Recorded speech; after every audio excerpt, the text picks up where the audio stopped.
Ant-Man and the Wasp Quantumania, opening in theaters this weekend, and it looks like fans are already heading for the exits once again on the Marvel Cinematic Universe. And this is probably going to be another box office disaster for Disney. Let's get into it.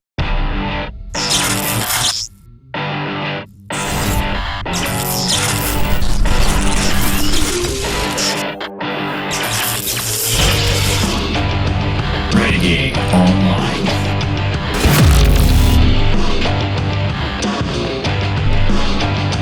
Well, welcome back. Another great day here at Valiant Renegade. It's good to see everybody out there once again. And if you are like one of the many folks watching this video, not yet subscribed to the channel, please take a moment and hit that little subscribe button, turn it from red to gray, hit that notification bell, hit that like button, share this sucker out on the social medias, and of course, please do leave a comment before you head out the door today.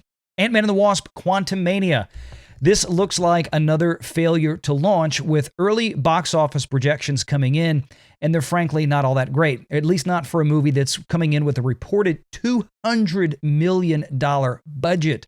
This is after costs ballooned from COVID-era production issues, and then also, of course, they had some reported extensive reshoots.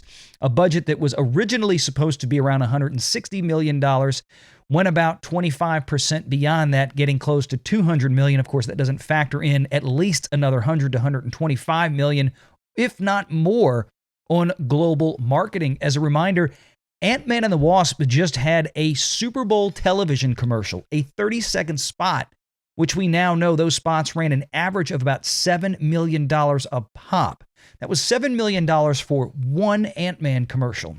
Just think of how many that have run since then in the U.S., outside the U.S., internationally. You know, they're not all going to be $7 million, but you start to understand why marketing films like this gets very costly, and Walt Disney has always spent the money to advertise their products, even if they don't sell. And what's making it worse is this right here. Now, Rotten Tomatoes isn't the end-all, be-all arbiter of all things good and bad when it comes to cinematic and television releases, but it does tend to give us a decent enough gauge when we have a track record with how movies fare, with critic scores skewing one direction or another, particularly when they're all in one genre type. MCU films, for example, Rotten Tomatoes, with almost 200 reviews in at this point, has the score for Ant-Man and the Wasp Quantumania at a pitiful 49%. This is in Eternals territory, folks. This is very close to Eternals, which came in around 47%, but it gets worse. If we click through and look at the top critic score, the critics that Rotten Tomatoes has the highest regard for in terms of their critiquing, 37%. That's right, 37% critic score for this movie. Now, does that mean that the audiences will agree with that? No, that's not necessarily the case, although it very well could be. The audience that I know that I've heard talk about this movie that have seen it early this week did not have the kindest things to say about it. However, it does seem to be having an impact. While Ant-Man was never one of the biggest franchises to come out of Marvel, one of the things about it was they always kept the production budgets under control. $130 million a pop for Ant-Man 1 and 2. This budget has blown well past that, and you can see here from Box Office Pro, they are now eyeing a $95 million three-day opening weekend, with it hoping to get to about $110 million with the President's Day holiday on Monday. A $100 million start for pretty much any film in the U.S. market alone is very good, except, of course, when the budget is as high as they are with the MCU titles. And with MCU titles, you can pretty much set your watch by the fact that whatever they do on that opening weekend, 2.5 times that amount is pretty much going to be their ceiling, with very rare exception, at least for the movies that are distributed by Disney. Not talking about Spider-Man, which is distributed by Sony, although part of an MCU world itself. We've seen this in the past with Doctor Strange, with Thor: Love and Thunder. Black Panther: Wakanda Forever broke a little bit past or around that mark, but still at this point, even Box Office Pro projects the high side for this film is probably somewhere around $250 million US. Now, as far as the global opening expectations for this weekend, let's take a look and see what Deadline has to say. Ant-Man and the Wasp Quantumania looks to swell to franchise best $280 million global opening. Box office preview. This is by Anthony D'Alessandro and Nancy Tartaglione. Now, the problem with the headline is that it would lead you to think that this is one of the best opening weekends for the Marvel Cinematic Universe they've ever had. It's not. It's not by a long shot. In fact, it's certainly near the bottom, at least in the modern era of the MCU, particularly when we consider inflationary adjustments for ticket prices being vastly higher today than they were just a couple of years ago before the pandemic. And by the way, that $280 million global opening includes something that not one single Marvel Cinematic Universe title has enjoyed since 2019, and that is China.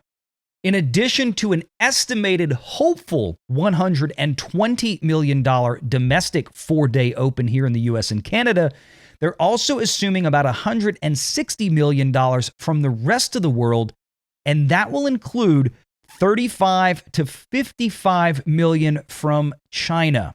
In other words, if we actually remove the Chinese box office from this film's estimated global opening at this point, it might not even cross $200 million, or maybe just get slightly north of that. That is by far and away the worst open for a Marvel Cinematic Universe title in phases 4 and now phase 5, at least for one that has had predecessors, in this case, Ant-Man 1 and 2. This is an established character, unlike Shang-Chi, unlike Eternals, for example.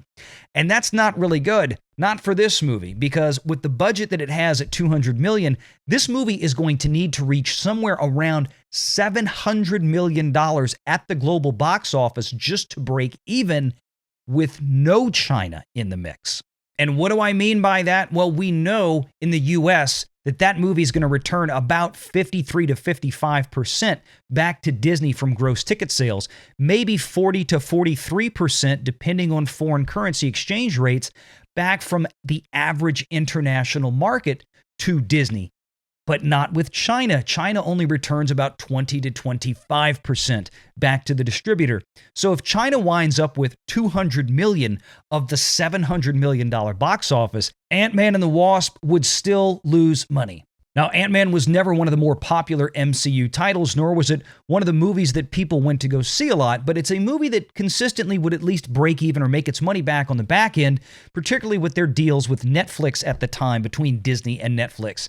And that was to put Marvel Cinematic Universe titles over to the Netflix distribution system, where Disney would get paid billions of dollars to do that. Remember, Disney has wiped all of that out. They now put everything on Disney Plus, which to date has a cumulative loss attributed to it north of $10 billion since it launched. Disney Plus is just a black hole for money. It's not even close to turning a profit yet. It's got a long way to go. And all of that post-theatrical revenue for these Marvel titles that used to prop up a theatrical misfire like an Ant-Man, that's all gone. Disney has to make their money in the theaters now, or else there's really no more money left to be made at the end of the day, short of Disney changing their ways, which I have suggested, and considering going back to licensing these things out to a Netflix once again, at least for a limited period of time during the pay one window for the first 18 months following its theatrical release. I don't know if Disney's going to go that route, but as of right now, it looks like this movie is going to be another turd for the MCU. We're going to find out more as the numbers come out this weekend. I expect a big opening pop. I think these numbers should happen. A movie like this should hit $100 million in its opening weekend in its sleep, especially when you consider the average ticket price right now for a movie like this and for the average audience member going to see it is somewhere in the range of $13 to $14 average.